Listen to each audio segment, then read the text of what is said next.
Hey, welcome, Niner fans. It's me, Peter Lucas, and this is the Niner Fanatic Podcast. Actually, today is the Niner Fanatic Life Podcast. Thanks to my guest today, Ron Erazo from that Niner Life podcast. Ron, why don't you say hi to the people and tell them where they can find you on the socials? Hey, what's up, everybody? This is Ron E. Niner. Government name is Ron Erazo, like you said, but I am the host of the Niner Live podcast. You can catch me live on Twitter on Thursdays, also on YouTube. I do co-host a show with the Red and Gold 24/7, and then I do with a couple of shows on weekends with the Shank Club. We are live on Twitter and YouTube, so catch me on Twitter mainly at Ronnie Niner. Yeah, hey, thanks for coming on. I think this is your second time on my show, and just love having you back. And especially now that it's after the draft, and we can kind of Niner Twitter can kind of settle down, and the spaces can kind of simmer down a little bit, and we can kind of settle in and see what this team is actually probably going to look like going into camp. But today, there really isn't much movement in the news cycle. The the right now, like we're still talking about Deebo. He hasn't been signed. We're talking still talking about Jimmy. He still hasn't been released or traded. um but there's literally no news about either. There's no real movement. Is Do you think Jimmy is still on pace to be off this team come training camp?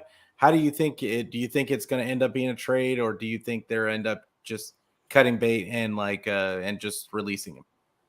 Yeah, no, you're right. It's actually a very slow news cycle. Beginning of the week, I agree with that. But as far as Jimmy goes, I initially had him getting traded. I really am starting to lose hope. I don't think that's going to happen. Um, I think he's going to actually get released right before training camp starts.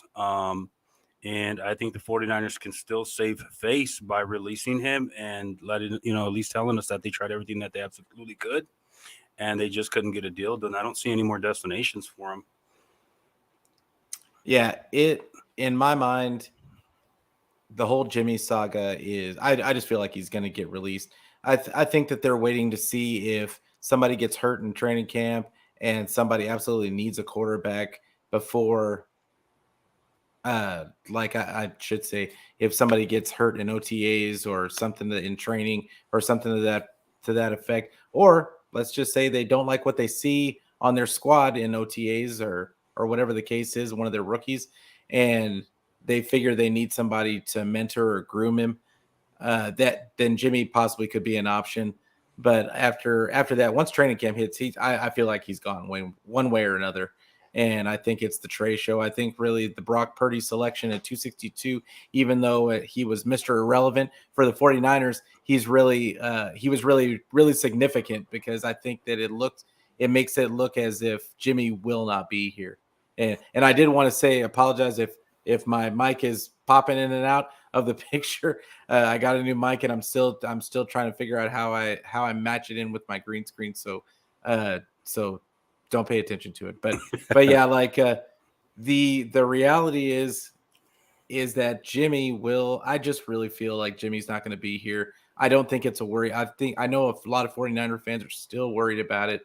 But on a level of 1 to 10, what's your worry level? Mine is at like a 2. Yeah, I'm at at a 2 or a 1. Yeah. Keep in mind that's what Jimmy's corner wanted. I think he wanted to get released, so I think his wish is gonna be granted. I'm not really worried about it. And then like you said, they signed Purdy, so that actually gave me a lot more hope as well. I don't see Jimmy coming back whatsoever. I would absolutely be shocked if they bring him back. I don't see it happening at all. Yeah. It kind of, a lot of people, it makes a lot of people upset on Twitter. Everything makes people upset on Twitter, but in the social media circles, it really makes people upset that people are even talking about Jimmy being back. It doesn't really make me upset. It's just annoying. like, but I'm really confident, just like you are, that he's not going to be here. But moving on to the Debo situation, we've literally heard nothing since he added them back onto his social media account. And in my mind, that means that they are hard at work at hammering out a deal after he added them back onto his socials. That really kind of tells me his agent gave him the okay to be nice with the team again. And I think that they're well on their way to making a deal. The deal honestly might have already been done at this point, and they're just waiting until a certain time to announce it. And I think that could be the case. Also, they probably had to wait until Jimmy was off the books to I don't know if that's a thing or not, but it wouldn't surprise me if they needed to have him off the books before they could actually officially announce it. What do you think about the whole Deebo situation going on right now? I mean, obviously he hasn't been traded. I don't think there's even a vibe that he's going to be traded. Yeah, well, John Lynch swears up and down that Jimmy's contract has nothing to do with Deebo's extension. I don't know whether we can believe him or not. I'm gonna say it doesn't. Um, but my thing about the whole Debo situation is I agree with you. If it's quiet, it's because he's actually been. They're probably working something out. Debo sees something happening. My only thing about the whole Debo situation um, is this an issue going forward with players like Debo? Because to me, it kind of caught me off guard that he reacted this way. And that's why I've said since the get go, Debo was probably getting bad advice. That's my opinion Yeah. from looking from the outside in. Whether it was his agent, whether it was his family, whether it was his friends, someone was giving Debo bad advice. I think he went about it wrong. But I guess the thing now is, how do we solve for it going forward with players like Debo Samuel? You look at a guy like Fred Warner, you look at a guy like Nick Bosa, who there wasn't a whole lot of noise from them last year. Anyone that pays attention to the 49ers knows they don't open up for business until later on, July or August. And I would assume that Debo's agent knew that as well. But the way Debo went about his business kind of makes you wonder, like, should they change the way they do things? I know you had tweeted out last week, I believe, that there was a take. I don't know where it came from, but they were almost treating him like he wasn't human. I don't think it's that Yeah. far, but I do think they misread how Debo was going to react to this whole contract situation. Mm-hmm. So again, long-winded answer. I do think they're working something out. I do think he gets something signed before he puts on pads, but I am anxious to see going forward if there's any adjustment to the way they work something out with their free agents who are currently Pro Bowlers on the team. So Yeah, curious to for know. sure. For sure. And I honestly, it was like you were saying, I think that it was his agent testing the waters, seeing you see that AJ Brown got his deal, same agent. Marquise Brown got traded, same agent. It's just, it looked like to me as if this agent was trying to really kind of test the waters and see if he could set a precedent and start getting these guys more guaranteed money and try and set it up himself. I think everybody kind of knows the way that the 49ers work at this point because they've set a precedent for that. And I think that he ran into a brick wall when it came to the 49ers. The 49ers knew what their leverage was, and they weren't going to be moved off their timeline.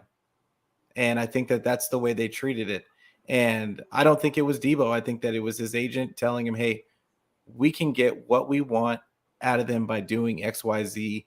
And it just didn't the 49ers knew what kind of leverage they had. They had all the leverage in this situation. The only leverage that he had was to ask for a trade. And when the 49ers decided to say you're not going anywhere, that kind of nixed that. And especially when they supposedly were offered by multiple teams a first round draft pick, and somebody said it was a first round draft pick and a pick swap, but that was kind of that would have been more than Tyreek Hill got and some of these other guys. So it was just a bunch of, to me, it was just a bunch of smoke being blown by his agent. I don't really hold it against Deebo, but at the same time, speaking about the tweet that you were talking about that I tweeted out this past week, I think it's ridiculous. I think it's kind of silly to say that the 49ers were treating him less than human. It's the 49ers have a history of treating their players well and taking care of their players, especially the people that they draft, and even going as far as keeping a guy like Hurd on the team and giving him chance after chance after chance, like for him to get right and get a chance to be on the team. And to me, it's just silly that they wouldn't do the same thing for Deebo. It's like I know that it's really popular these days to side with the player and anybody that doesn't say that the player should be getting broken off is the enemy nowadays almost. But at the same time, you have to be realistic in these situations. It's a negotiation.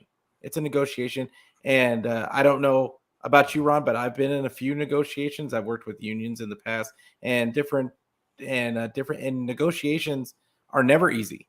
You have to get there's always give and take.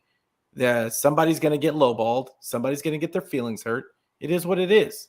But at the end of the day, with their professionals, and if you're a professional, you're going to get the deal done for the best of your client. And I don't think there was a better situation than the 49ers for Deebo.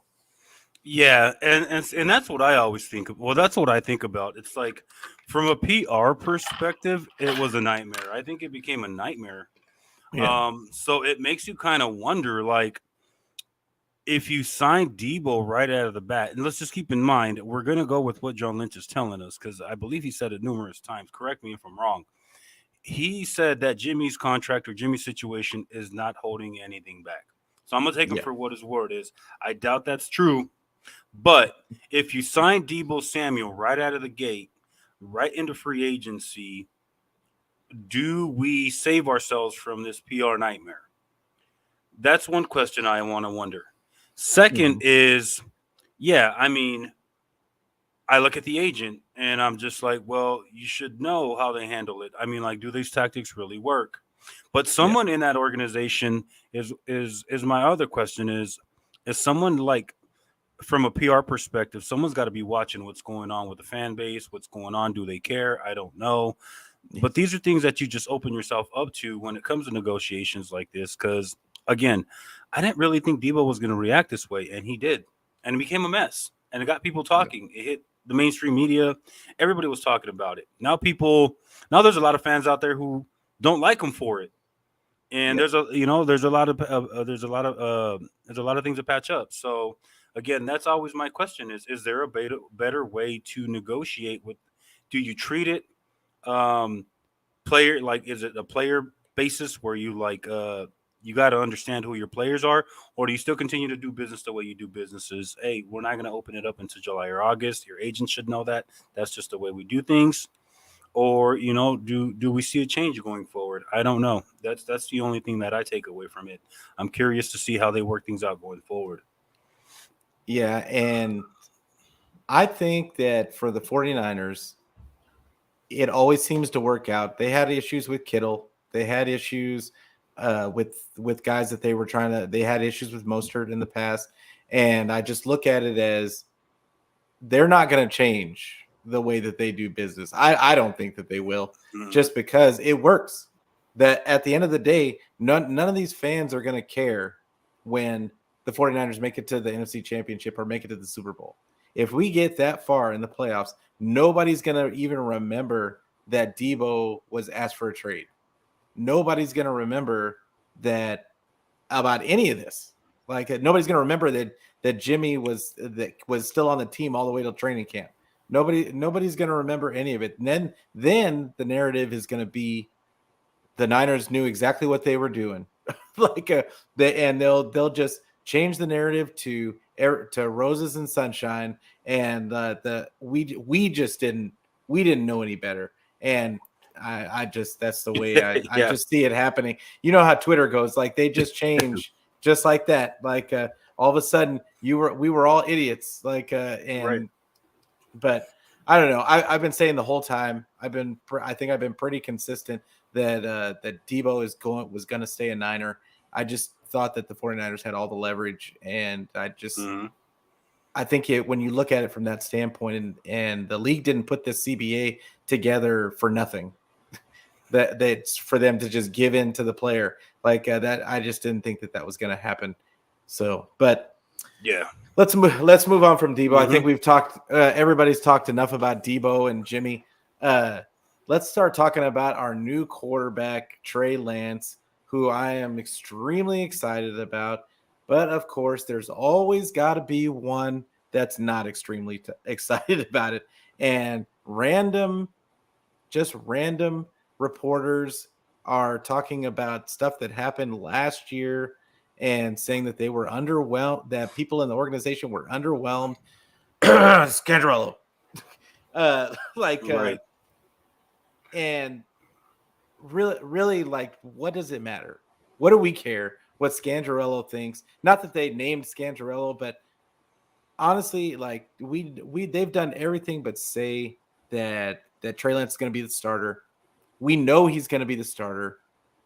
Is this even a story, or is it just a slow news cycle? Yeah. I mean, so here's one thing. I mean, I think mainstream reporters know that the 49er fan base, especially on social media, is a humongous well to tap into. And if they want to get someone, if they want to get a story trending, if they want fans to start talking, we're the perfect fan base for it. And Absolutely. that's what it is. It's just they know what well to go to get people talking. Florio's great at it. Even our local dude, Grant Cohn, who's brilliant at it. Oh my That's what you God, do. he's the goat Yeah. at it. He's a goat at it. That's what you do because we have such a massive social media presence. I don't hate on them for it. If that's the game they're playing, that's the game they're playing. They got people talking. But in regards to Scangarello, it's like when you leave a job and you don't leave on your best terms. Normally, what do? Talk crap Yeah. and poke at all the things that you weren't happy about, and then you go and you tell everybody who will listen about it, and hopefully they don't apply to that same job. So that's why it's like to me this Rich Scangarello thing. It's exactly what it is. It's a slow news days. It's there for people to for people to get people to get people to talk.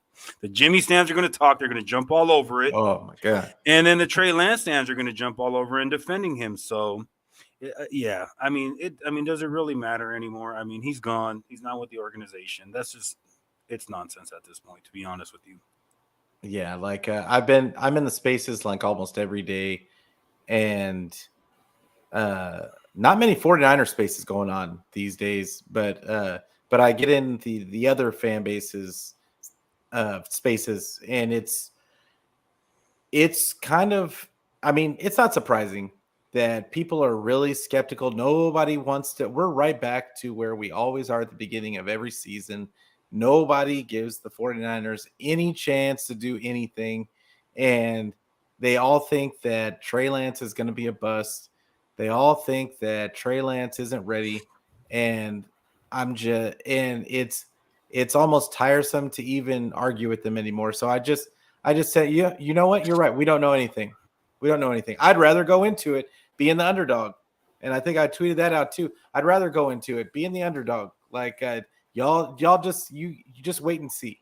And and when when the dust settles and we're at least get 11 wins, then and we're getting into the playoffs, because I believe that that's probably where we're going to be. If you really look at our schedule this year, we have the AFC West, and getting through our division and the AFC West for 4 games is going to be a tall order. I think 10, 11 wins is probably as good as can be expected, especially with a new quarterback. I'd love to be wrong. I'd love for us to get another win or two out of that, more out of that. But at the end of the day, we're really going to be happy with Trey Lance, and I am excited about all the possibilities in Channy's offense.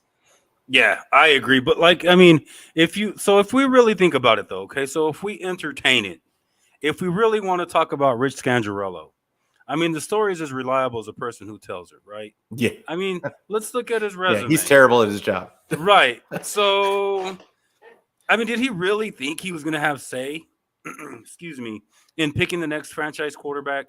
He was with us Yeah, for a year. Prior to that, he was with another team. And then he did another 1 year run with us. I mean, Did he really think he was going to get, have any type of say in who we were going to draft? Yeah, No. and they said that the rumor was that Wes Welker also had no faith in Trey Lance. That's why he left. And they said that there was another coach that left because of I can't remember who it was, but it was another coach that left because they didn't have, and they all tried to make the story they didn't have faith in Trey Lance. I personally choose to believe they wanted to go with Mike McDaniel just to help out their buddy. But Yeah. they got to make a story out of everything, and I don't think it has anything to do with Trey. I think that everybody's going to be shocked and awed, even though 49er fans have been saying this whole time that Trey he's the next one up and he's gonna be nice. But it's fine. Like we'll sit back and we can sit there and say that we were the hot take. We had the hot take a long time ago, Right. and the rest of you guys can just sit there and mad at the rest of your teams for not taking him. Yeah. And I mean, like, we know, right? If he does succeed, they're going to move the goalpost anyway. We know that. For sure. If he For wins sure. 12, if he gets 12 wins, well, he didn't get 14. If he Yeah. goes to the playoffs, well, he didn't win a playoff game. Yeah. Yep. How about that one Yeah. interception? So, I mean, it's the nature of the beast. It is what it is. We won't really know. At this point, you can leave and say whatever you want. You can spin it whichever way you want it, and there's really no one there to validate it, unless one day Kyle Shanahan decides to sit down and write a book, which I highly doubt. But it's cool to speculate. It gives us something to Yeah. talk about. I appreciate Yeah, it. for sure. Yeah, for sure. It's gonna be, yeah, I'm sure we're gonna go some more weeks of talking about it. But so the current depth chart, like after the draft, let's move on to the draft. Like I was pretty skeptical of the draft. I was listening to, and I talked about it on my last show. I was listening to Jesse Naylor was doing a live feed during the draft, and I was pretty vocal about how upset I was by the picks at the time. But then, a day later, I kind of stepped back, looked at what we actually got, and then when I saw all the undrafted free agents that they got, I was really stoked on the whole package, and you could kind of see a vision of what they were doing. The what do you think the position group that what position group has the best competition for like a starting spot out of the rookies and the undrafted free agents? What position group you think has the best competition?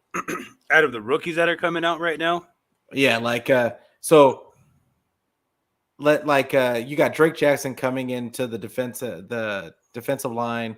You've got Womack and Tariq Castro Fields coming into the secondary.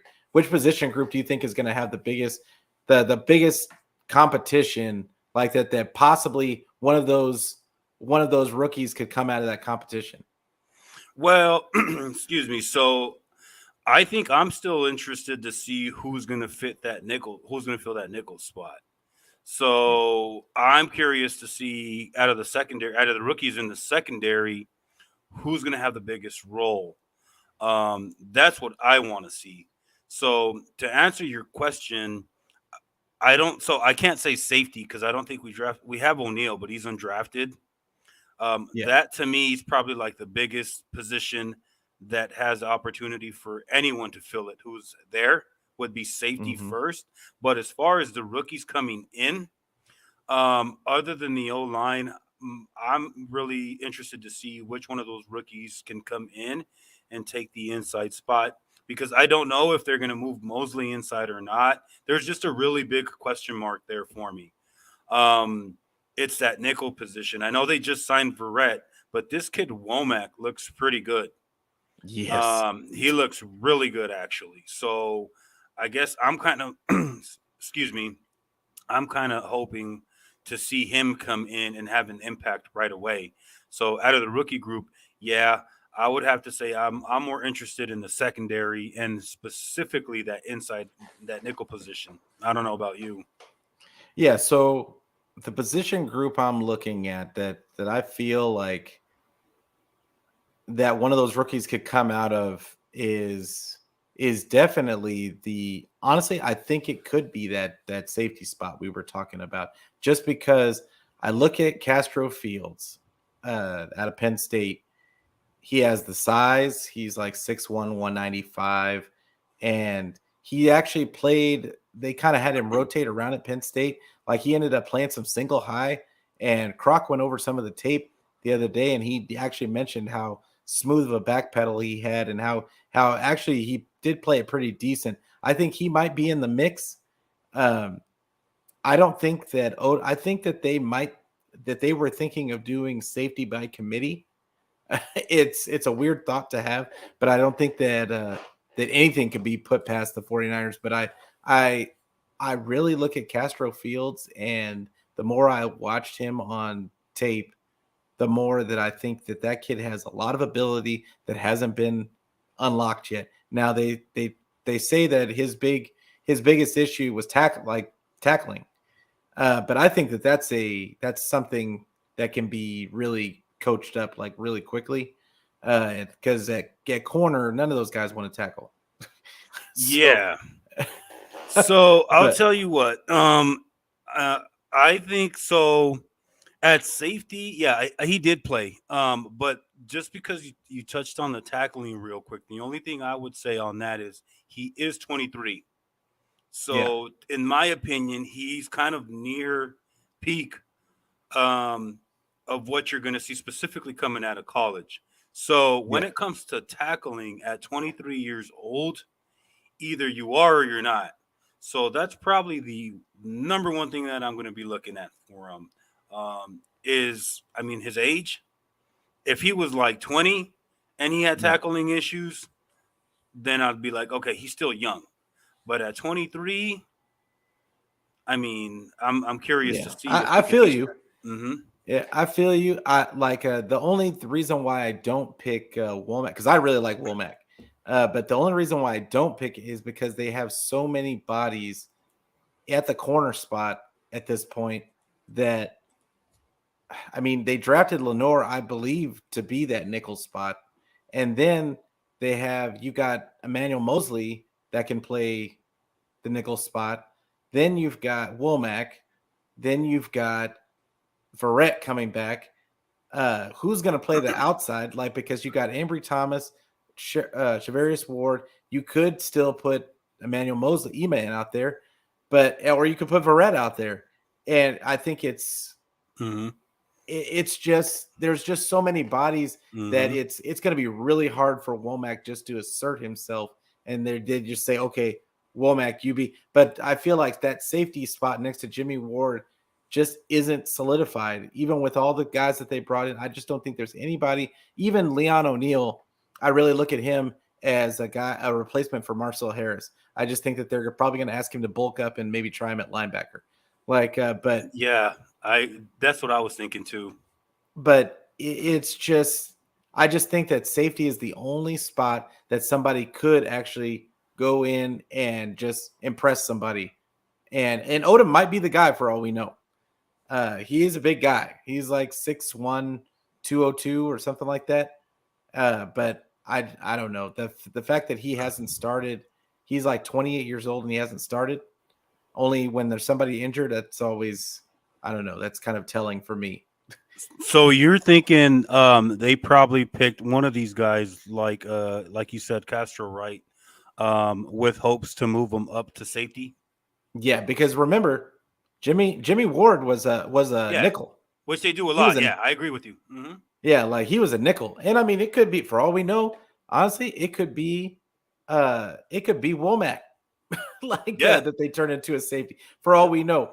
I was shocked when they moved Jimmy Ward to safety because I just didn't think I thought he was going to get hurt because he always got hurt as a Mm-hmm. nickel. And Mm-hmm. I was like, he's not going to be able to just be playing and run support and like all that kind of stuff because he's just going to get hurt again. But he's actually been the most healthy he's ever been at safety. So I'm just thinking, I'm just looking at it, and there's always the possibility that they don't like what they see in OTAs and they just bring Tart back because no, it doesn't look like Tart has any kind of anybody's even Market looking at him at all. like Yeah. so. So I So yeah, mean, you that's make a always a good point. possibility too. Yeah. So like, because you remember Tarvarius Moore, he was Mhm. tried at corner, right? I He think was he was tried a at corner corner. because they didn't like him at safety. Yeah. So I think he was It a was the corner. opposite. He was a corner in college, I believe. And then yeah, Yeah, so they do that. They've asked guys to come. They draft him at one position and then they move him to another. So yeah, yeah, yeah, I can see that. So here's where I'm at with safety. I want to say it's between Moore and Odom, but you could be right though. I mean, it's just up in the air. I mean, I can definitely get there with where you're going with it. That O'Neal kid for sure. Just by looking at him, he screams linebacker to me. yeah. Yeah, yeah. But I don't know if I know he gives a lot of effort, and I know that he's one of those instinctual players. I think he's like Hafunga, except a step slower than Hafunga, which is if that's even Hmm. possible. Like That's pretty slow. yeah, I just don't think that he has the speed, the foot speed to be able to like react. And he's his whole game is based on instinct. And but with at the linebacker spot, him taking bad angles and missing tackles and that kind of stuff. I mean, it's going to be hard to me. It's going to be hard for him to even be a linebacker. The way I look at it, I think Marcel Harris was always good near the line of scrimmage, Hmm. and that's why they tried that. But I mean, he's an undrafted free agent. It literally costs them nothing to bring him in and see if it works. So yeah, but it's going to be an interesting. What position group do you think is the deepest out of all the position groups? Because I will tell you the title of this show is it's all about the depth, and Hmm. it's crazy how much depth is on this team right now. But which position group do you think has the most depth? Dude, I have to go with the D line.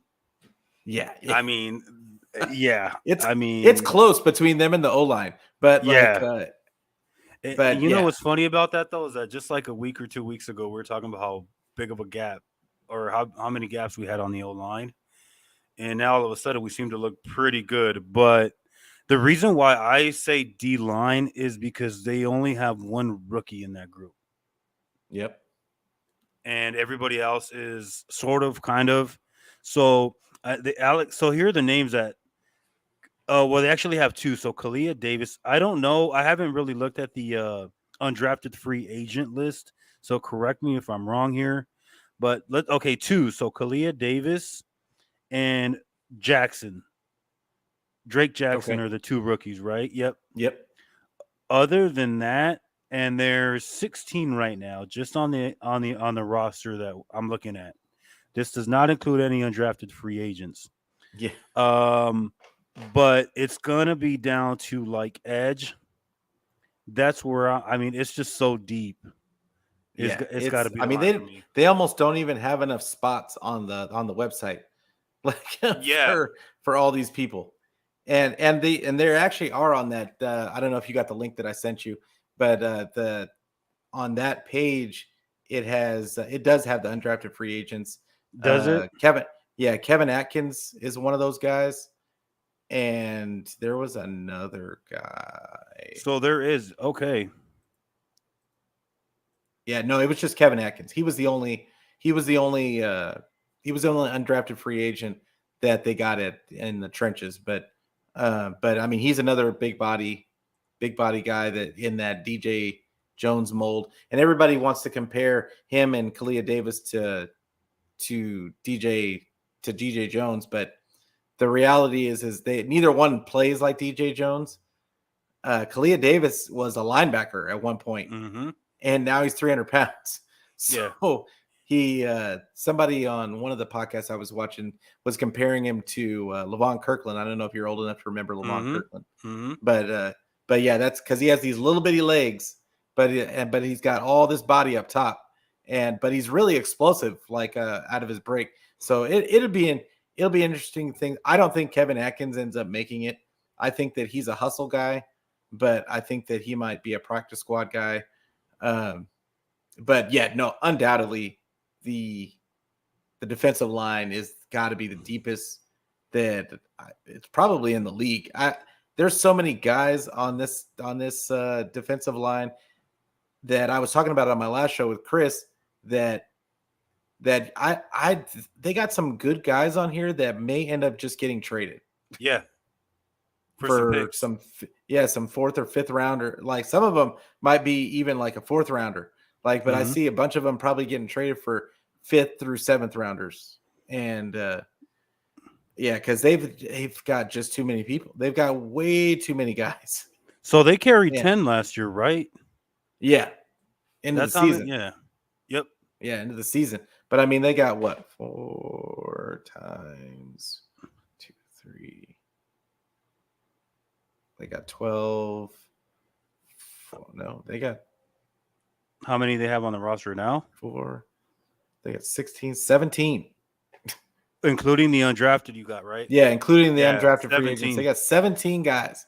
Now, granted, you're supposed to go into camp and go into OTAs with a whole bunch of camp bodies. Right. But if you look at the names, and some of these guys like D Ford, he's not going to play. Yeah, he's gone, so we And can cross him out. but I mean, but for the most part, and like Chris Slayton, I don't plan on him making it.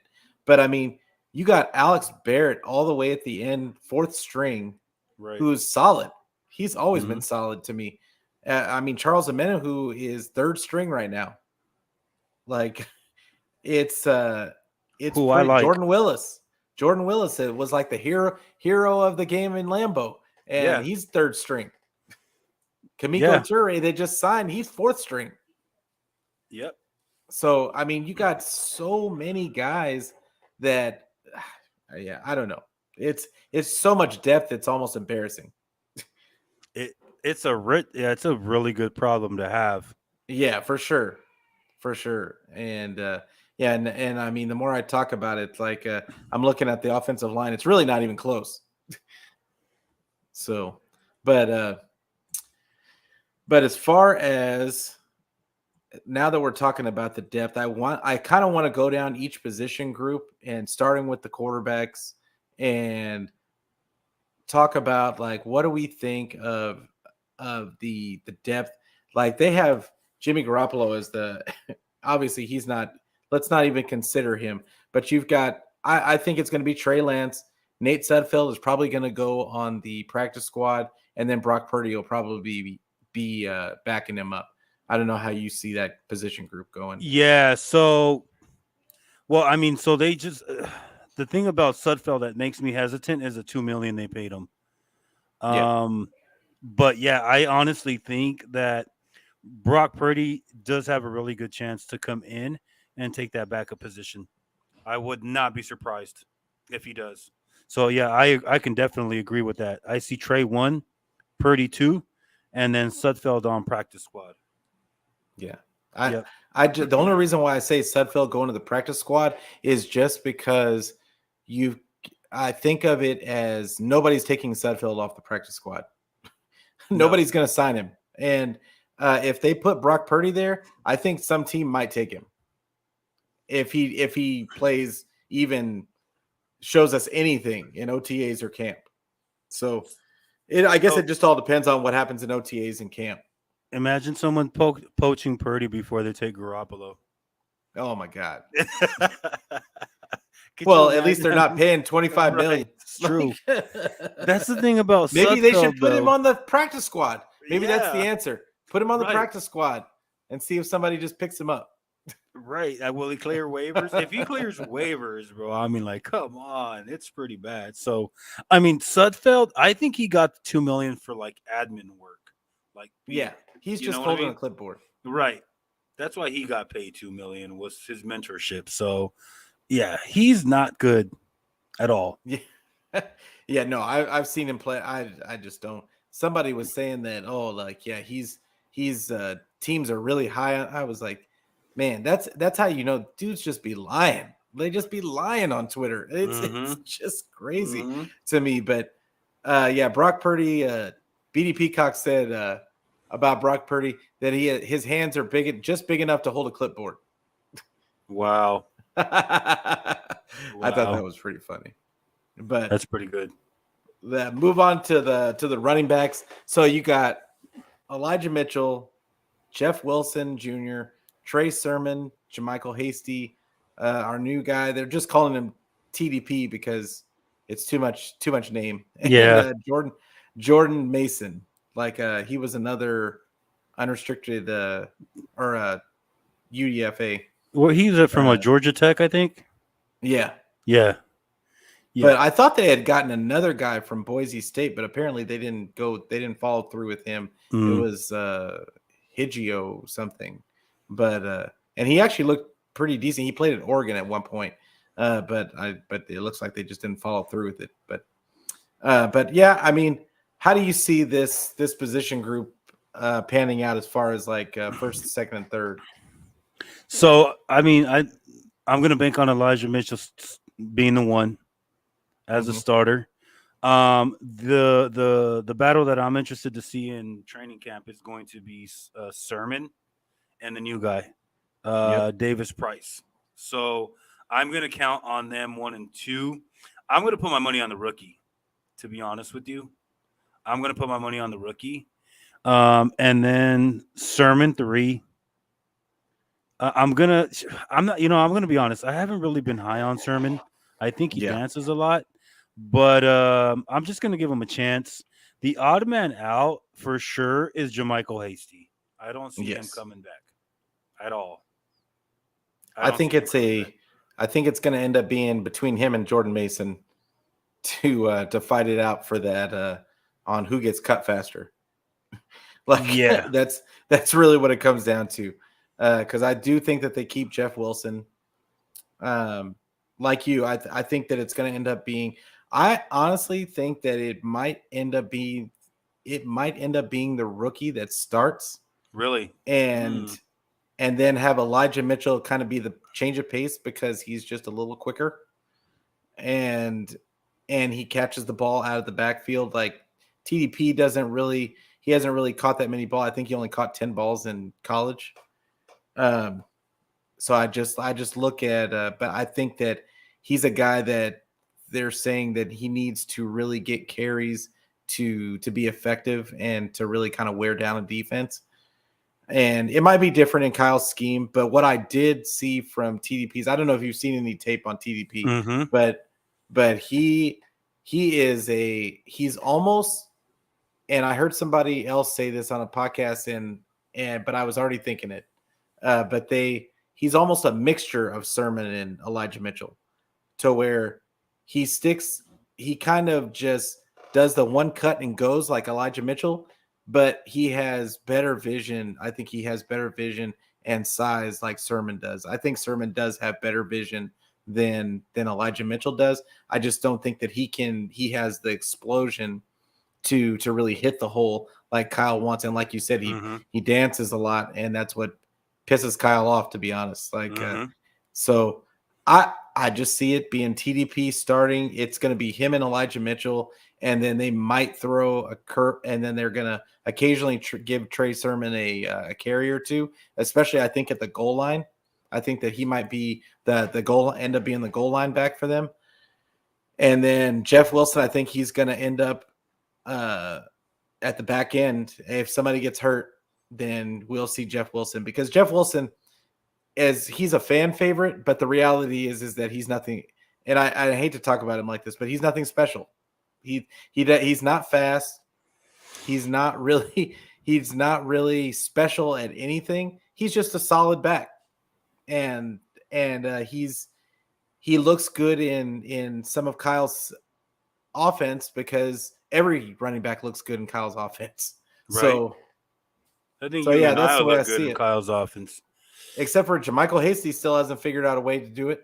I don't know what's wrong with Jermichael, because his first season I thought that he had a chance, and I thought that he had some speed to him, and I thought that he might be something. But the more time goes on, I just can't see it. I just don't. I think he's going to end up getting cut, and I don't think Jordan Mason makes it either. I think they carry four this season. Yeah. So who between Kyle Juszczyk and Josh Okett? I'm going to go. Juice is a Niner for life. Yeah, for sure. For sure. Like for sure. they just restructure his deal too. So yeah. Yep. So he's going to be around for Yeah, he's gonna be around for the foreseeable future. Oh yeah. So now we get to the meat, like in the wide receiver room, and they've got quite a few wide receivers too. Mm-hmm. And but of course, Deebo, as long as that contract goes through, he's going to be the number one. And I, of course, think that Brandon Ayuk is going to be the number two. Yep. Who is number three? Oh, I'm gonna stick with Jennings. I'm gonna stick with Jennings. I know Danny Gray. I mean, I think we're. I don't know if I'm high on Danny Gray. I really like Danny Gray, but I'm gonna put my money on Jennings still. I think he's gonna keep that spot. But look for Jennings to start taking away reps through as the season comes along. That's what I have. What do Yeah. you have? So I don't think that they're going to have a set in stone number three. I think that they are going to throw a bunch of different bodies at you. I think that they're probably going to keep at least five wide receiver, if not six. And the way I see it is they're going to have Deebo and Brandon Ayuk are going to be on the field all the time, Mm-hmm. and then it's going to be a mixture of Jawan Jennings, Ray McLeod, and then Danny Gray mixed in. I like. Mm-hmm. I think that Danny Gray is gonna end up playing that Travis Benjamin role of every now and then he sends out Travis Benjamin to just run a go route. But I think Danny Gray has a little bit more speed to him, a little bit more torque to him, and now we've got a quarterback throwing the ball that he can actually make the throw. So I think that we see a little bit more out of Danny Gray than we saw out of Travis Benjamin. But I think that those are the five that I really look at. They did get Marcus Johnson that they brought in Mm-hmm. Mm-hmm. that I kind of like. I kind of like him. And if they did keep a sixth, I think he's going to be the sixth. Okay. Like, I like Malik Turner. I have not watched okay. a lot of tape on Johnson. So I'm probably gonna have to put on some tape on Johnson. But Malik Turner is who I had filling out that last spot. Mm-hmm. What I mean, I guess I'm curious to know: is he just a special teamer, or is he actually like get reps? He caught balls like this is the thing. All of these guys on here are basically cast-offs from other teams. He's a Mm-hmm. big and the 49ers are really big on doing this kind of thing. They Yeah. bring in these guys that didn't really get a lot of run at their former stop, but they have potential, they have upside. And Malik Turner, Marcus Johnson, even Keyshawn Johnson to a Johnson. point, Mm-hmm. they all have ability as far as they can run. They can Mm-hmm. run. They're all tall guys. And I think but that's a common thing that Kyle wants because he wants a bunch of Jawan Jennings out there that can run Mm-hmm. and that block. And that's going to be the main thing and I think that's how we're going to be able to tell who actually sticks with the team is who can block, because that's what Yep. happened to Sherfield last season. If everybody remembers Sherfield, he looked like he was going to be a world beater coming out at the beginning of the season. But then he missed a few blocks and we never saw him again. Yep. Yep. So that's the way I So look at it. And yeah, go ahead. so with Danny Gray, I think that's his biggest weakness is his blocking. Mm-hmm. So I want to see like his improvement in his blocking game. To actually, I mean, don't get me wrong, he's going to get the rock, but I want to see how he does with his blocking because I mean, he wasn't asked to block a lot, just like Brandon. So that's what I'm looking for when it comes to Danny Gray. Uh, are you big on Jennings or no? I love Jennings. Mm-hmm. I think that he is going to have a chance it's his second year in the system. And I look at it as he has a chance to actually improve upon his route running. And he's going to have a chance to get more balls thrown to him because we're going to have Trey out there. But I just think that there's a couple of guys like Ray McLeod. I keep going back to Ray McLeod because John Lynch specifically mentioned him in the in the press conference a couple of times. And I really think that they have a plan for him to keep Deebo's carries down to a minimum. I think they're going to use both of those guys. And I think that Jawan Jennings is another guy that they could use in that role too, just because he's a big guy that wants to run over you instead of run around you. So I don't think he'll be taking carries necessarily, but I think I can see him doing more of the wide receiver screens. They tried that with him early on, but Jimmy just cannot get the ball out on a wide receiver screen. It takes forever for the ball to get there, and I just think that they couldn't run as much of that stuff as they wanted to because the ball takes too long to get there. Yeah. But yeah, I don't know. I'm really high on Jawan Jennings. How do you feel about him? Yeah, I love him. That's why I'm like, I mean, I'm so invested into Juwan Jennings. His blocking. He's just a dog. He's a football player. Yeah. Um, He's a yeah. part of the 49ers scheme. Mhm. Like, I mean, that's they're bullies, and he epitomizes that. Yeah. So, like on running downs, like if we go with 3 wide receiver sets, like those are the 3 guys that I break it down. I have Deebo 1, and then I have Ayuk 2, and then I have Jennings, like solid 1, 2, 3. And then when it comes to like jet sweeps and all that other trickery, then insert Ray McLeod and Danny Gray for all that misdirection stuff. So Yeah. I think we're pretty solid on that list. The only thing I think we differ on is Malik Turner, and you got Marcus Johnson, right? Yeah, but I mean, Hey, is that even really it's right. I mean, we're talking about the guy that's I mean, he's going to be at whoever it is going to be on the bottom of the totem pole. And who knows? They could be the new Trent Sherfield, the guy that they're looking at in the beginning of the season, like they did Sherfield. Who knows? Because they always seem to find that 1 or 2 guys that I'm just glad that Richie James isn't back. I was really afraid that they were going to bring him back, and I kind of held out for him for a while, but that guy is just Yeah. I mean, Let me ask you about Ray real quick though. Like, so I know yeah. like the big knock on him is fumbles. You think that's coachable or no?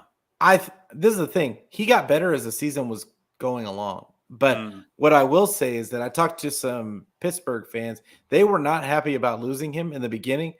But the Steelers actually ended up drafting Calvin Austin out of Memphis, and who is like a faster version of Ray McLeod. And I think that they want to use Calvin Austin in that way that they used Ray McLeod. And what I like about Ray is that he's got lateral quickness. He's gonna be good in the return game. He's a guy that you can probably put in the slot that can cook a linebacker, and on those crossers he's going to be deadly. Now, can Trey learn to take a little bit enough off of his ball to get to lead them on those crossers is going to be the question. But I think that Ray has a chance, and I think Ray is going to be good on those end arounds and those sweeps. So, I mean, that's the way I see Ray. I guess it could be. He could turn into more if they decide to do something else with him. But I really, that's the way I see them using him. Not seeing any kind of training camp or preseason yet. Yeah. That's exactly how I see him too.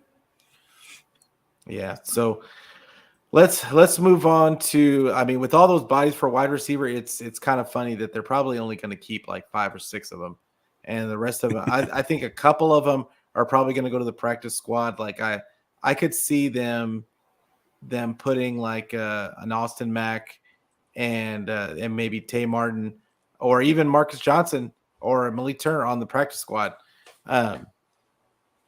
They probably are going to keep a couple of these guys on the practice squad, and if somebody signs them, they just sign them.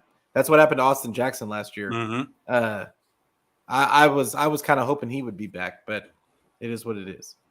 As far as tight ends go, we actually have quite a few options in this too. Of course, George Kittle's number 1. Charlie Warner. How do you feel about Charlie Warner? I don't know, man. I haven't seen enough of him. It's like he just he looks like a 1970 football player to me. Like he's just an Yeah, old school football player. So he's not flashy. I mean, as far as blocking goes, like I thought he was going to be a really good blocker. But I'm not sold yet. I'm not. I want to see more, to be honest. And this yeah. is his what, third year? This would be his third year. Yeah, yeah. Yeah. I like think this is where I, we're the I look weakest. I look at well, yeah, it's definitely where we're our depth, even though we have a lot of bodies, I think this is where we're the weakest. Because and I've been waiting for the last 2 years I've mocked a tight end to the 49ers and they never draft another tight end. Like but I'm not a Ross Dwelly fan. I was kind of upset that they re-signed him. He's just nothing. He's nothing special. And Charlie Warner, I think that he has made strides from his rookie year, but it'll be interesting to see this season if he comes out and he kind of takes a step forward. I would like to see because he is good at blocking. Yeah. Like I think he's a solid blocker. He's just slow. He's just slow. And Yeah. his route running is terrible. Like but I mean, I would like Trey to see him found him. take a step forward. Trey found him. Trey hit him twice, I think, on third down. He's probably surprised that the ball even came to him. Right. Like Yeah. but So he's Jordan Matthews 24. is another guy. Oh yeah, he's still on the squad. But yeah, real quick though. So Charlie Warner's only 24. It's pretty young. Yeah. Yeah. Yeah, so he has a chance to make it. I mean, I Mhm. think that they'll hold on to him just because he's cheap.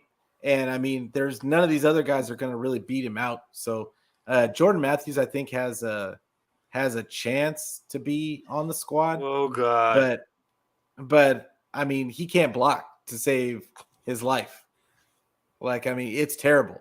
What It's can he do though? pathetically Let's talk terrible. about what can he do? Like, No, Jordan Matthews yeah. has always been solid. Like he's always made his way back on. He's like the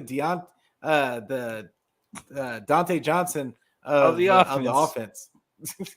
Like he always finds his way back on the squad the last 3 seasons. So I don't know. I like Jordan Matthews. I think that he makes good plays. He's another guy. He's just not special. He's a tweener. He's a bigger guy that was too slow to be a receiver, and then he's not big enough to be a tight end. So and he can't block. So I don't know, but they like him. So I don't know. it is what it I mean, is. and then Tanner Hudson. Yeah, no, he's trash. Who the hell is that? I don't Yeah, even know who that is. Garrett Walston. He's not gonna be there either. I mean, I just think that we know that it just baffles me that they couldn't even bring. I guess Garrett Walston was their undrafted free agent. Like, but and so maybe he might give us something that I'll have to look at the tape and see what he is. But I'm not. I just don't think the 49ers look at the tight end spot. It was like they drafted Kittle and then they just said, okay, well, we don't ever have to get anybody of any kind of value again. It's like they've just forgotten about the tight end position. Yeah, it's just kind of the 1 year they got what's his name? They took the guy from Washington, but then he ended up being a malcontent in the locker room. Because Kittle got hurt it was the 2020 season, and Kittle was hurt. And then they ended up going to him over and over and over again. And then he ended up getting hurt and Kittle came back. They were never on the field together though. And I can't remember what his name is, but yeah, they tried to fill that spot and then they just went to Dwelly and they never went away from him. Someone said that Dwelly had the best hands on the team. Did I make Grant? That was Grant. No, you can't listen to Grant. No, I think it was somebody from the 49ers, I think Grant. No, it was Grant. Are you sure? Grant. I thought Kyle said something like that, but he never plays him. No, no, that was yeah, it Grant. Was Grant. Last year he did a whole campaign for Dwelly, saying that He he was was probably being trolling. misused. And, yeah, Yeah. no, he is Yeah. definitely No. not being misused. No. He had 2 touchdowns against the Cardinals, and that was about it. But Yeah. yeah. So now you got the offensive line, and this is Ooh. an area where I think you look at, and they've got a lot of depth, right? There's a lot of bodies, but it's kind of like the tight end position in that you've got your starters, but we really don't know what we even have. Because Alex Mack, we don't know if he's going to retire or not. Still, I don't know how they. I think that the 49ers know. I just don't think that we know yet. And you still got Daniel Brunskill, still got Mike McGlinchey. Looks like he's going to be on pace to start the season. So you got Trent Williams and Aaron Banks.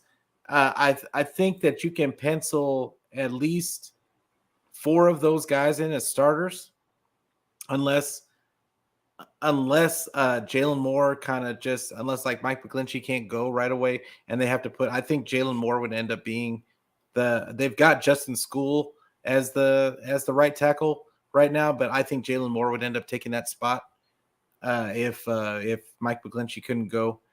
But I mean, I look at this group, and the only one that I see out of the rookies and the undrafted free agents is Donovan West able to come in and play right now, even though he's an undrafted free agent. I liked the Spencer Burford pick a day later after I had to go back and look. But I think he's a walking penalty. Is what is Mm-hmm. what I think he With is. the holdings. Yeah, holding.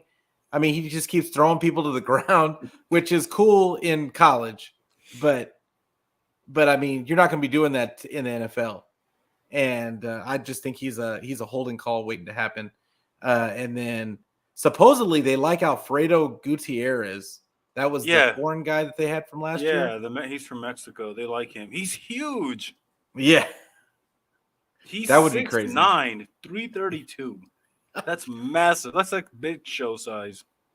Did you did you see uh the tight end in this year's draft? He's like six No. seven. He's six Wow. seven, and he's like 270 pounds. And I can't, and his name is just escaping me right now. But oh my god, like the tape on that guy is literally they're just throwing the ball. It's like it looks like a Pop Warner game and one of the kids is just way too big for all the other kids. And I just don't see how that's going to work in the NFL because all No. those guys are going to be. He's going to because he's not fast. Mm-mm. So yeah, I don't know, It's but not gonna work. Yeah, I don't see anybody it. you see out of this offensive line group that might like challenge somebody for something. Okay, so out of the rookies, I really like Nick Zakel from Okay, Fordham. I really like Nick Zakel. at what Um, spot? at even center, he can play anything really. Um, yeah. So I like him. Okay, so let me rewind. I don't know that any of the rookies have a fair shot at starting. I think you're right. Yeah, I think they're probably for like next year, yeah, unless it's center. Um, but I think my favorites. I actually like Spencer, but you're right. I think he has hand issues. He's really yeah. physical though. But I like Nick Zakel, and I don't know why I keep thinking like he can probably move inside. So he's probably going to be the best one out of all of them. Just academically, technique wise, he's another dude that actually played linebacker in high school. Got recruited. He played D line, and then he got recruited as an old lineman. So I really like Nick Zakel and Mike McGlinchey. I don't have a lot of faith in him returning. So I think that right tackle position is really open right now. I don't know about McGlinchey's injury. So I'm going to say Jalen Moore to me is more of a guard than he is a tackle. Mm, So if anyone can step in and probably win a spot, it's probably going to be Nick Zakel. That's just based off the tape that I've been watching. okay. Yeah, Hmm. I look at I like Donovan West. I've liked Donovan West. Hmm. I've mocked him to every mock that I had this off season. I've mocked Donovan West. I was shocked that he fell. I think a lot of people were shocked that he fell out of the became an undrafted free agent. But another guy that I mean is a dark horse for me is Jason Poe. Like Yeah. I like Jason Poe, super athletic. Is kind of small. He's only 6 feet, I believe, Hmm. but he's another guy you were talking about. Sakel maybe sliding into that center spot. I think Jason Poe is one of those guys that could potentially be a center. He is so fast off the ball, Hmm. and I watched some of his tape, and it I was really impressed at how fast he is off the ball and pulling. I think that he would be ridiculous in this wide zone scheme. And yeah, because a 6 foot 300 pounder, at the very least, he's going to have the leverage just because he's going to be the low man. And yeah, and they've even got tape of him catching passes. Did you see? Did you see Yeah. the tape on that? He was Like running routes. he might be the tight end that we're that we're thinking of that we need on the spot. Who knows with the 49ers because they just like we were talking about earlier, they just tend to take guys and put them wherever they want them. So yeah, like I Yeah. could totally see them running him in like in maybe like a two tight end set, and he just an extra lineman almost, and he could split out wide and end up catching a pass. Like, but yeah, I don't know. The guy has soft hands. It was pretty crazy the tape that I saw of him. So, but yeah, Jason Poe, I think he actually makes the team. I think Alfredo Gutierrez is probably going to go on the practice squad. I think Schluter is probably not going to make the team, and Brendel, I don't know. I think he may end up getting. I know that the team likes Brendel as the backup for Alex Mack, but I think with Donovan West and Jason Poe at those and even Nick Zakelj, like I mean, and you got Colton McKivitz in the mix. I mean, there's just so much. Keaton Sutherland's another guy that I think isn't going to make it. Like I don't know who that guy is, to be honest. but but yeah, it's a good to me. It's a good problem to have, but I don't see anybody that kind of stands out and it just solidifies the line. And I don't think that we're going to see it until we get into OTAs and training camp and we start hearing how these guys have progressed in the offseason. But I just feel like this is still kind of a weak spot. Our interior of our offensive line is still kind of a weak spot because I don't think that we can count on rookies to to be there for Trey when you've got a second year quarterback that's really starting for the first time.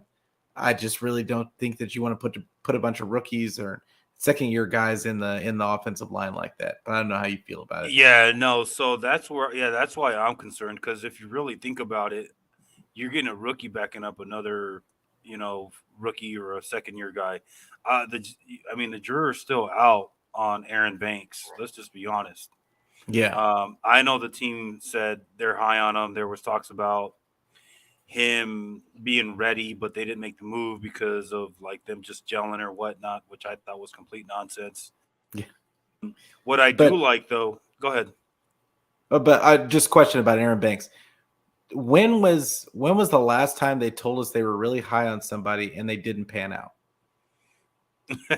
um, Probably all the time. I'm just trying to think of the last time that happened, and I can't really think of a time that when they've told us that they were really high on somebody and mentioned him, and then they just didn't. They were just terrible. Well, I guess no, I'm confusing the two with this is the best I've ever seen them in regards to Yeah, like Kinlaw and D Ford. So you're yeah. probably right because I hear that a lot. No, this is the best I've ever seen them, and then yeah, it didn't work out. So, hmm. But Javon So Kinlaw is a guy that they talked up a lot last season. But I mean, I don't think you can really count him getting hurt as him not working out. Like, so I don't know. I've heard it from like, well, yeah, I don't think it's the same thing. I think you're right. So like D Ford, I've heard that a couple of times. This is the best Yeah. shape I've ever seen him in, and then he falls And apart then he like a got week hurt. later. Yeah. Yeah. So you're right. I don't know. I don't know. But so don't get me wrong. I like Aaron Banks. We still don't know though. Like there's Yeah. still that uncertainty. Um, yeah, but the good thing is that, and what's going to make it harder for us to actually scout is the fact that these guys they seem to be interchangeable. Like they can play multiple positions. So where they That's end true. up is anybody's guess. These dudes are, I mean, they got Nicholas Kell as listed as old tackle, offensive guard, and then Spencer Buford played tackle, right? They got him listed as guard. Yeah. So I don't know. Yeah, I don't know, man, but that is I think they concerning. projected all these guys to be interior.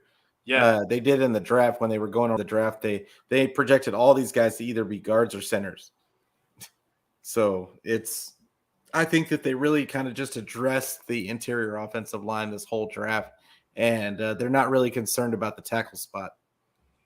that's what it almost seems like. Are you banking on McGlinchey though? Like, do you think he's going to come back full speed or?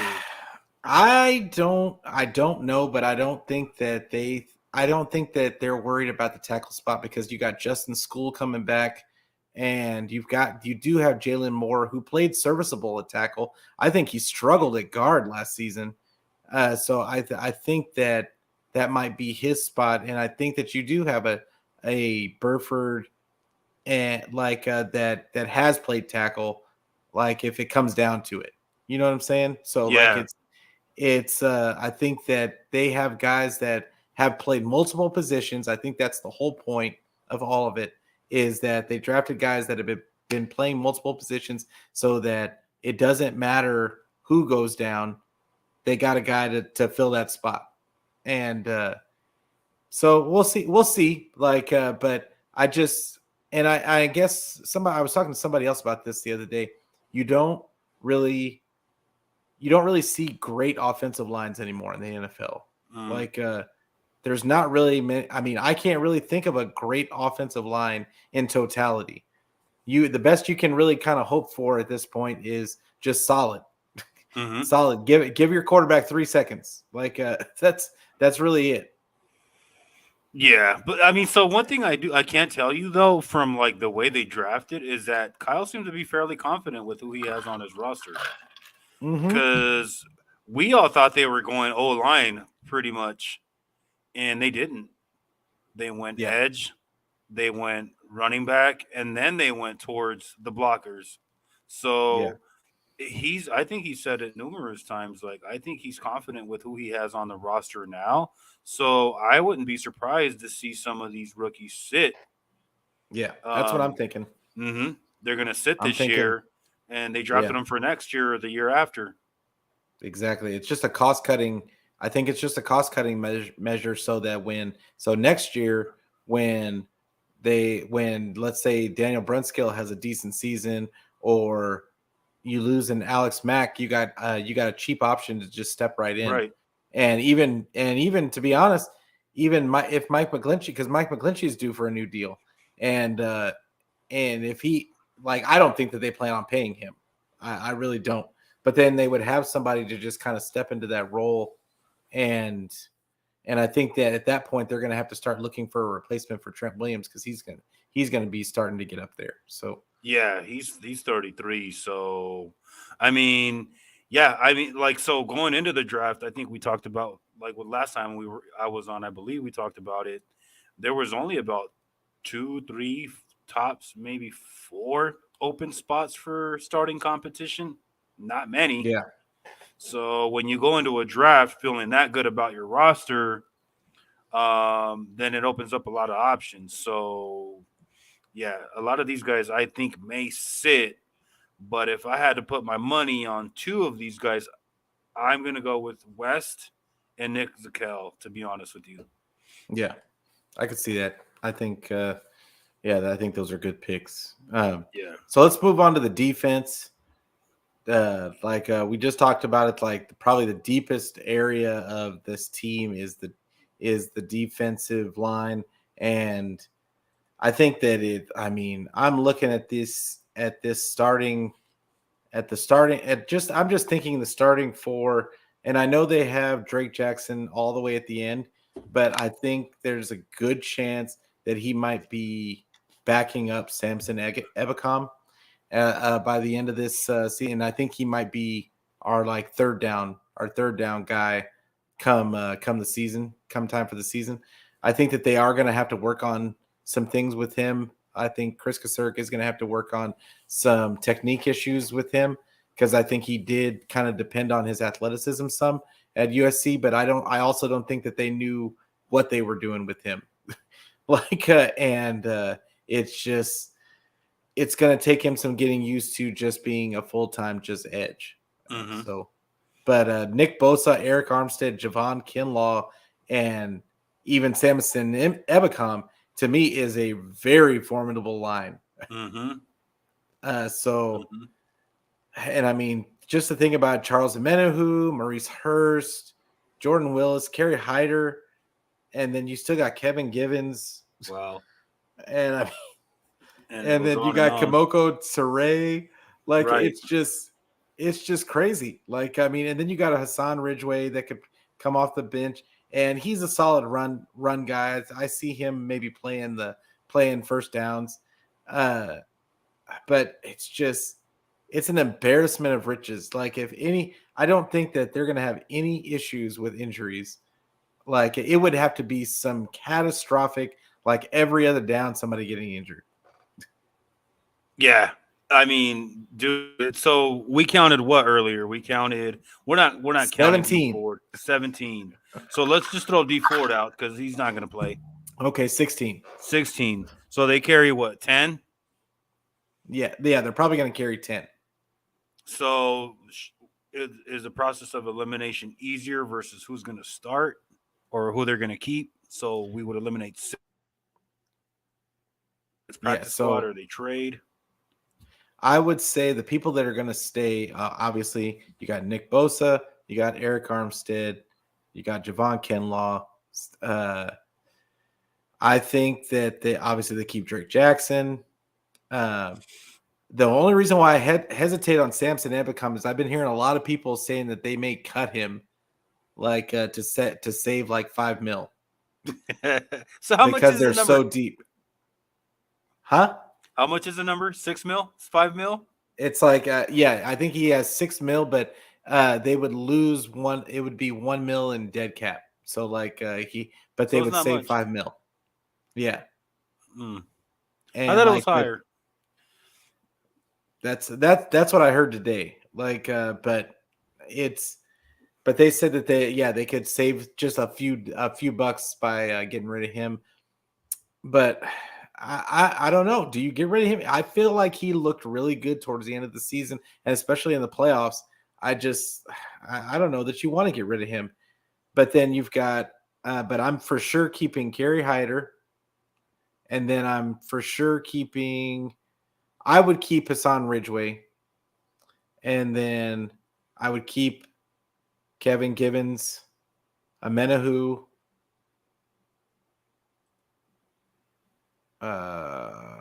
I think they got Kalia Davis for a reason, and then Drake Jackson. Did I ever say Drake Jackson? Yeah, I said Drake Jackson. Yep. So then I'm going to go with I think that they keep Samson Ebicom. Oh well, they got to keep D Ford, so that's 10. So one of those guys is gone. So if you keep Ebicom, then so the cap hits 8.2 million. That's what you got to pay him. That's what you eat up on the cap. If you cut him, then the dead cap value is at 1.7.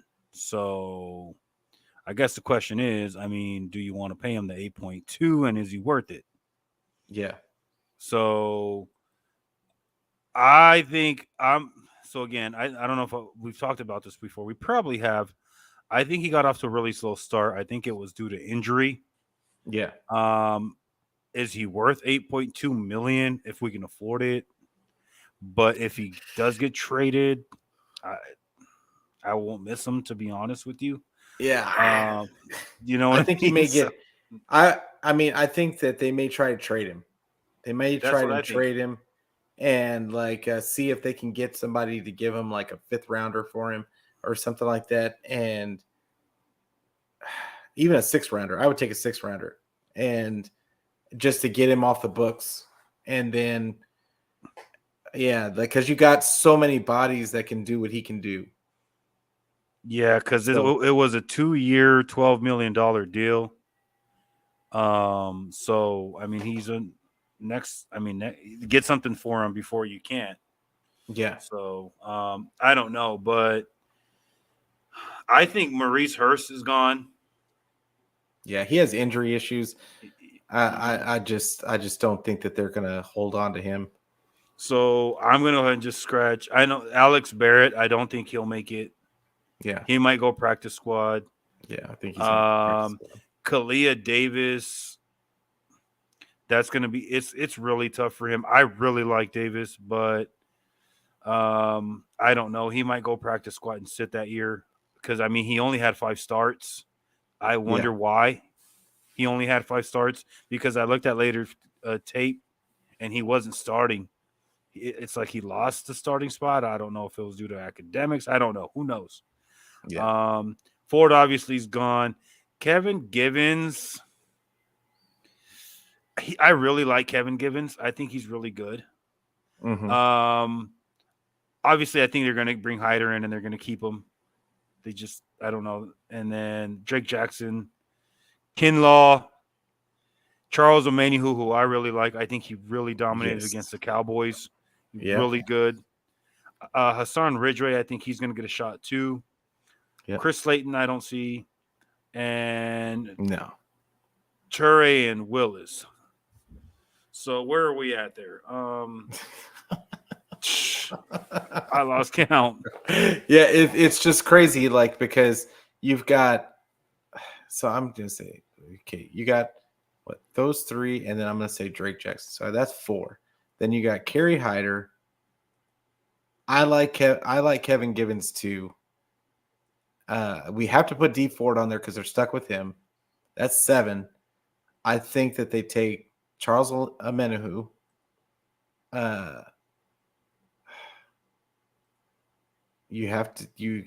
think that they have to take Jordan Willis and Hassan Ridgway. And then, I just don't think that they keep Samson Epicom. And I don't know if they can keep Toure. But they probably will keep Toure. Yeah. Unless he gets – I mean, what I think is going to happen, somebody's going to get hurt, and that's going to make their decision for him. They may stash him on IR. That's what I'm saying. Somebody's going to get hurt, and that's going to make their decision for him. They're going to end up stashing him on IR. Yep. A couple of guys probably. And then there's going to be a couple of these guys that go on the practice squad. So that's what I think ends up happening. So I'm at 4. Okay, so I have 4 redded out right now. I have Barrett. Okay. I'm going to red out Ford. I think Maurice Hurst, he's gone. Chris Slayton, those are easy. Yeah. Who do you have? So other than that, I'm gonna red out Kalia Davis as like practice squad or. Yeah, that's how I have it too. Because they got Hassan Ridgway and Kevin Givens is going to probably play the middle too, and even Omenihu who's going to probably play the defensive tackle on like passing down. But see, this is the thing: Javon Kinlaw just kind of messes up everything that was happening last season because it kind of messes up their whole rotation. Because is he going to be an every down guy, or do they kind of just stagger his snaps because of his injury issues? And I don't know. See, I don't know about Kinlaw, and I think they're really high on Jordan Willis. I mean, I think they like all these guys. I mean, that's really what it comes down to. Right. Is that they brought Kerry Hyder in for a reason, and they brought in Kerry Hyder for a reason. They brought in what's the other guy? Kamoko Toure for a reason. Toure. Mm-hmm. So I just don't. Unless those guys get hurt. I think somebody's going to get hurt. That's the reason. That's the way I look at it. Is I think at least 2 of these guys are going to end up on IR. Probably at least 2 of them are going to go on the practice squad. Kevin Atkins, I think, is probably going to go on the practice squad. Alex Barrett will probably be on the practice squad. Chris Slayton will probably get cut, and then I guess the rest will be Yeah. on the team or on IR, and they're probably going to either trade or cut Samson Ebicom. Yeah, that's who I have. I think he's just the odd man out Yeah, at this point. it's just unfortunate for him that they got so much depth everywhere that and they've got so many decent guys, and then on top of it, you got Chris Kasurek, who is just a whiz at getting production out of Mm-hmm. anybody. Mm-hmm. I mean, it is what it is. So, what would suck is if they trade or if they cut him and then he ends up going back to the Rams. I'm gonna be pissed. That's probably what's going to happen, or the Cardinals. Yeah, I'll be pissed. I don't want him to go in the division. But yeah, I think I like Trey more than I like Ebicom, though. I mean, I like Trey on paper. Yeah, but this is the thing. I've seen Ebicom in our defense. mm-hmm. He works in the defense. I saw him produce at a high level in pressure moments, and we don't know what Trey is, to be honest. Yeah, because I mean, I think he had that injury his second year, and that's where it was unfortunate for him. But yeah, Samson did come on later in the year. I'm not gonna doubt that. I mean, he did. So, and he's got another year in the system. He's gonna have a full OTA and off-season program in the system. With another year with Chris Kasurek, I feel like we're giving away a premium piece, but I can't argue with the cap savings. So it is what it is. yeah. Yeah. But so linebackers. So now we're at linebackers. I thought that Dre Greenlaw was going to be traded during the draft. I'm surprised that he's still here. I think that he still might get traded, but Fred Warner and Azeez Al-Shaair are really the only two that mean anything on this out of these people. Because the 49ers don't really use linebackers that much. I mean, they really don't. They use Fred Warner and then he usually has a sidekick, whether it be Azeez or Greenlaw. But they don't really go base personnel that often. So nope. It's just those two. I mean, Oren Burks is going to make the team because of special teams. Flanagan Fowles is probably going to make the team because of special teams.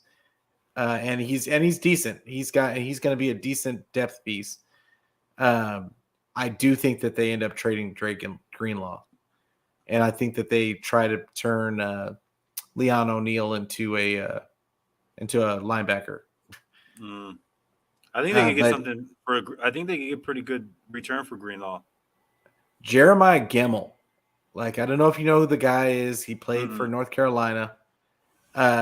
Really high motor guy, effort guy. He has a chance. I think he's going to go on the practice squad. I think he has a chance to go on the practice squad to see what they can get out of him. He's not really athletic, and that's really the knock. That's going to be the knock on him. But I do like that they picked him up. You know about any of these other guys? Marcelino, McCrary, or Sagoon, Alubi? I don't think either one of them make it. Yeah, no, I don't think they make it. Now I could be wrong. I didn't know who Griffith was last season for the 49ers, and they ended up trading him for a 6th-round pick. True. I have Greenlaw staying, to be honest with you. I think he's going to stay. And my concern is Al-Shaair. If he gets injured, I don't know. I don't know about Flanagan Fowles. He played, but he was solid when he got to play for because both of them were down for one game, and Flanagan Fowles had to play next to Warner. Yeah. Or no. He played next to Azeez when Azeez was running was playing when Fred Warner got hurt. And he did really well. I'm gonna have to go watch. What game was that? I'm gonna have to go back and watch. Trying to remember. I can't remember because he kind of reminds me of Will Hoyt. He was there. He was there. I know it wasn't a game, but did he actually do anything? I don't remember. So I'll have to watch more tape on him. I mean, Aziz was everywhere in that game, so it's really kind of hard to. Yeah. No big plays were made on him, I don't believe. But Well, yeah, I don't know. I think that they find ways to get the most out of linebackers, also. So that's another position group that I think that they almost look at it like, whatever. We'll just bring in yeah. somebody, and Yep. we're going to turn him into something. So, Right. Yep. I agree. but so let's move on to cornerbacks, and this is another area where I feel Mhm. like they're really deep. A couple of these guys on the end, I know for a fact are not going to make the team. Quantrez Knight, I know is not going to make the team. Holman is probably not going to make the team. But I think all the rest of these guys have a chance to make the team, even though there's 9 of them. I feel like Denard may end up on the practice squad, Yep. He was the first one I and put in Dante last. Johnson, is going to be on the practice squad. Oh yeah, for sure. So I mean, do they keep 7, or do they get rid of somebody? So they may. I don't know about Lenore. That's my question. I looked. He's dead in the center, and I'm looking at it that he may be the odd man out, because you've got Samuel Womack that he's like the guy we had last year, Shark. Um, God, why is he slipping my Oh, mind right now? Williams, Kawan Uh, Williams. yeah, Kawan Williams. He's Mm-hmm. like Kawan Williams, except he's faster. Mm-hmm. And so I feel like Lenore, he's not that fast, and I think it's going to really kind of affect him in even though it's his second year and he's going to have a year of experience. I really think that it's going to affect him when Womack comes in and he's really able to run with these wide receivers. So because the slot fade is a route that's just been killing our corners, and every team knows that that's the one route that was burning Kawan Williams all season. So it's gonna happen, but now you have a Womack that can actually run with those guys. If they decide to put Verrett, I feel like he could run with those guys. And Emmanuel Mosley, he may not be that fast, but he's physical enough to keep those guys on his hip. And Someone said that the slot fade route was not hard to defend, and I couldn't not for the believe what. 49ers, Right. not I was against the like, 49ers. and he covers the Like, 49ers, so I'm like, have you not been watching our tape, bro? Like, are you serious yeah, right now? So that is crazy. like, I got to believe that every team has the slot fade in multiple sets. Like when they circle the 49ers, they were like slot fade all day.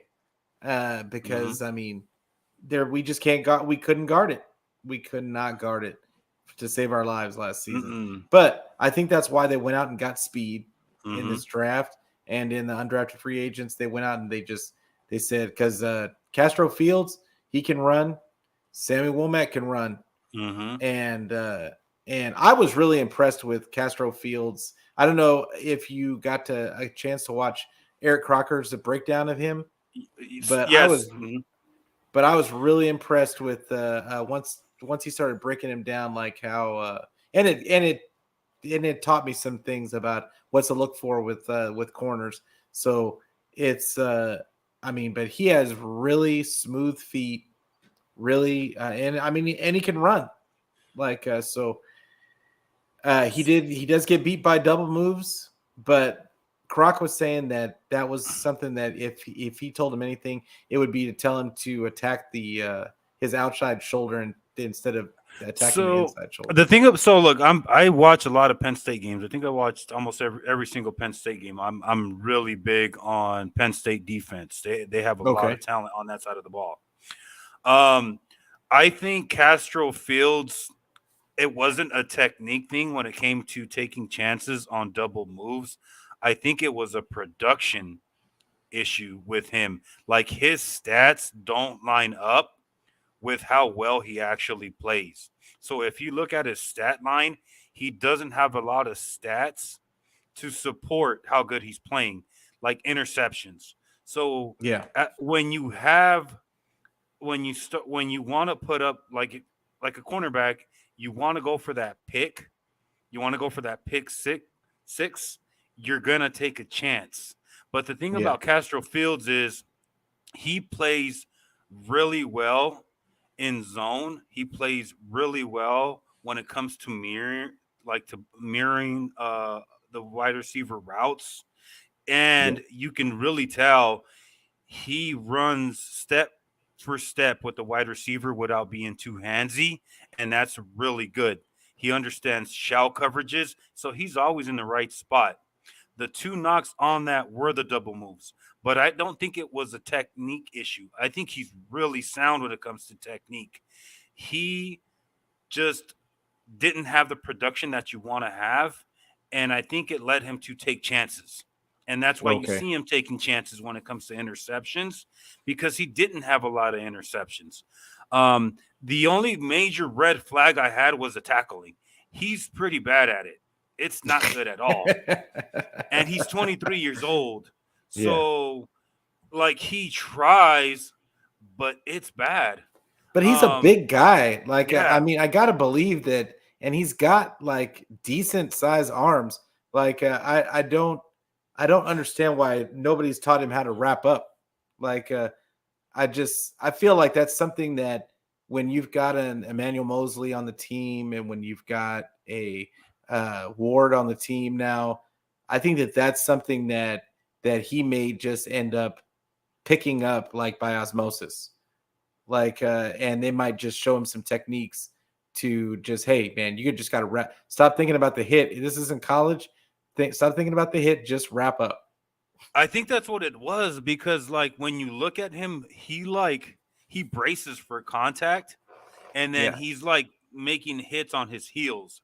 So it's like he throws it in there, but he's not delivering the hit. He's just Yeah. throwing it in there. So that's where I was concerned because like sometimes you can't teach that. Like if he doesn't have the mindset to like be a thumper and go in there and stick his shoulder pad in there, you may have serious issues like Deion Sanders, who just didn't like to tackle, which is rare to see nowadays. I haven't seen that in a player in a long time. I don't Yeah. know. I don't know.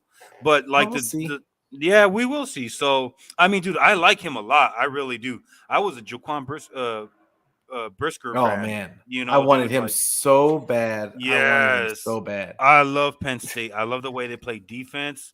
But when I broke down the tape on Castro Fields, I don't think it was just that. Like his production wasn't there. So like he wanted to take chances to get that pick Hmm. and it didn't work out. So Yeah.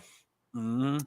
Well, we'll see. Like, I Yeah. mean, I think that it's going to be telling in camp. I think we're probably going to get a lot of the guys that are on the ground. I know that Grant Cohn's probably going to give your daily, and then of course, well, Lombardi kind of sticks to the quarterback and like the skill guys, but I think Grant and a few of the other guys like Jason Aponte and all them, they'll be down on the ground. They'll be giving us all uh, all of the dirt and about everybody and how good and bad they actually look in Right. camp. So I'm not. The good thing is that when you look at this graph, like they've got so many bodies that I'm not worried about Tariq Castro Fields not being good enough. Yeah. Like it's they've got bodies, and that's the point. And they've got bodies with speed. They don't have to be great. I think that they proved last year that they can hide a guy like that and their deficiencies, like just by D'Amico Ryans has this way of just hiding guys, but with different players, and it's crazy because they had a top five defense, but I wouldn't name any of our corners as like top five anything. Mhm. And like and then I mean, yeah, you really look at our defense, it was really all the defensive line, and then we have solid safeties, and of course we have a great linebacking core, but like our back end, it's really to look at today's NFL. It's just really hard for me to see how we would end up with a top 5 defense. Yeah. So what I don't want to hear is Castro Fields getting absolutely trucked at training camp. That's what I don't want to hear. Yeah, So no, if that happens, then he's not gonna make the team. Like yeah, I mean, it's that's what that I'm going to be simple. looking for. Like, mark my words. Let's mark today's date. Like, I want to actually like maybe touch base even throughout training camp. I want to see if he actually picks up on the tackling because I would love to see it. I would love to Yeah, see for it. sure. I can't Hmm. wait for I can't wait for that stuff because that's when we'll really start gearing Hmm. towards the season, and that's when we're gonna have all kinds of things to talk about. It's gonna be great. Yeah. like Yeah. But let's just move on to the the safety spots. And of course, we got Jimmy Ward, but who is starting at the other spot? And that is the question of the day. I still think they're going to pick up some other guys, but right now, honestly, but I think it's going to be a mixture of Tavares Moore and Hafanga. Like, uh, I don't think that they're going to use Odom. I just don't see it. But I don't know what you think about it. I no. Well, see, I think they brought him in to start to compete for a starting spot. I think Hufanga I see more as a box safety, Yeah, but when it comes to coverage, I think they're going to open that position for Odom and Moore to fight it out. yeah, That's what I kind of see. They actually have Dante Johnson at free safety too. So yeah. That's true. But yeah, I mean, nah, that's not he's gonna a work. he's an emergency. Right. 911. Yeah. Call Dante Johnson. And So last year, remember they picked up what Jefferson and somebody else right before camp. mhm. So I think that might be this might be a situation where Pop Tart just Tart. kind of slips in the back door. Wow. Poor Tart, bro. Like he can't catch a break. That dude has no market. He's never has, and they pay him like nothing. Yeah, it's And because last season I thought that he was going to get paid. I thought the Jets were going to pay him, and I was shocked that I was like, oh, okay, they're not going to pick him up. So then we got him on the cheap, and then this season, nothing, crickets, and mm-mm. he was healthy for most of the season this season, and still nothing. Like nobody wants to take a chance on him, and Nobody. but I guess after you bounce the ball off your chest in a big game in the NFC Championship game, nobody Yeah. wants to touch you. Yep. So Yeah.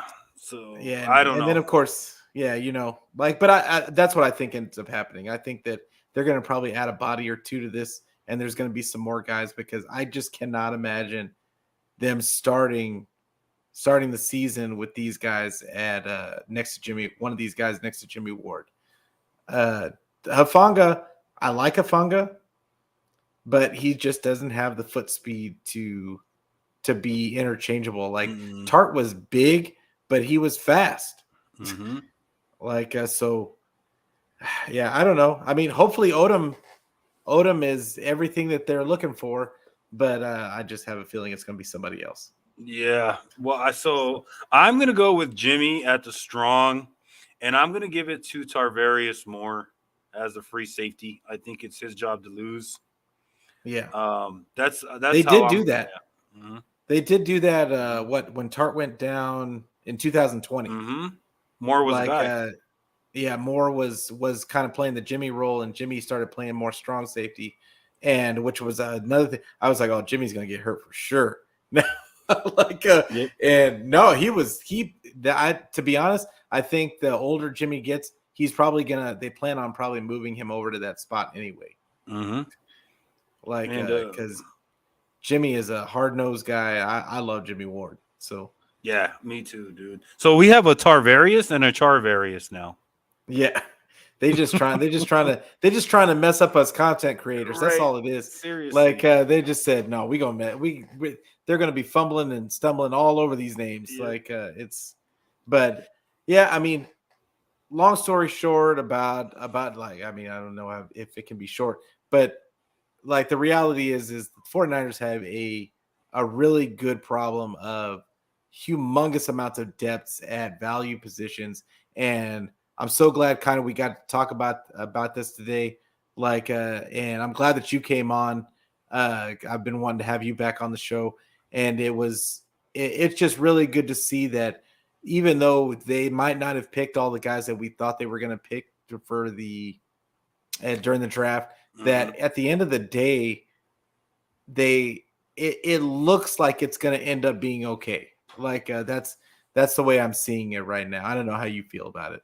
Yeah, I agree. I was just like you. I was pretty pissed when they picked who they picked, but then like I stepped back and I really looked at it and I was just like, this is actually a pretty good thing. So yeah, I'm right Yeah. there with you.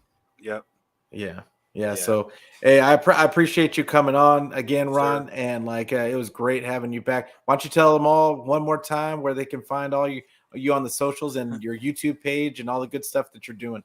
Yes, sir. So catch me on Twitter at Ron E Niner. I am live on Thursdays at 7 p.m. Pacific Daylight Time, I guess is what we call it nowadays. It's that Niner Life podcast. I also do a show on Fridays, the Red and Gold 24/7 with Money Mav, Flying Ryan. I want to be like Mikey Mike. And then I also do a show with my guys out in the UK, my guy Paul Hope and the Shant Club. So we're live with them on at 1 o'clock Arizona time, Pacific Daylight Savings Time. So yeah, catch me on Twitter and YouTube. Appreciate the support. Yeah. Yeah. And it's a great show. Like you guys do great stuff with Mav and Ryan and it's I miss going on with you guys sometimes. It's always kind of hard when we don't always have the time that we want. like uh, Mm-hmm. but Yeah. uh but it is what it is. Like all of a sudden out of nowhere, of course, as soon as we're ending, everybody decided they wanted to comment. So I'm gonna put a few of these up here. I don't know if you know Turan. He's on he does some stuff with Nitty Gritty and then with Mariah and then but yeah, he put a whole bunch of stuff. And then 49er minded Bashar. Have you ever met Bashar? Yeah, I did a show with Bashard. What up, Yeah, bros? and What up, Bashard? yeah, what's going on, Bashar? And then always faithful. Yeah, what's going on? What's up? What up, Ryan? And man, we had a lot of people. A Oh lot no, of that's people. I just Mark. didn't What up, see Mark? Marky Mark. it. And but yeah, they all had a lot to say. And I'm sorry we didn't get to all of the comments, but y'all came in late, so it's your fault. Yeah. Yep. Be on time. Hey, be on time next time. Yeah, next time. But hey, I really appreciate everybody tuning in. I really appreciate Ron for coming on. Once again, I will be like the Niner Fanatic podcast will be on. If you didn't catch the video, it will be on audio on. We've got it on Anchor, we got it on Google Podcasts, we got it on Apple Podcasts, and we got it on Spotify. So if you can't watch it on YouTube, feel free to pick up the audio version. Then also, I'm going to be on Rohan's Roundtable later on this week on Friday, so look out for that. I'll be on that. Also, you can find me on Twitter, Peter Lucas 8, and really just I really appreciate all the feedback that I've gotten from everybody. A whole bunch of people followed me today. We just made it over 600 followers. Nice. What's So up, yeah, brother? we're getting there. We're getting Yes, there. We're sir. making some progress. And but yeah, I appreciate all the feedback from everybody and everybody tuning into the show. But of course, at the end of every show, we just always say, "Go Niners." Yes, sir. Go Niners.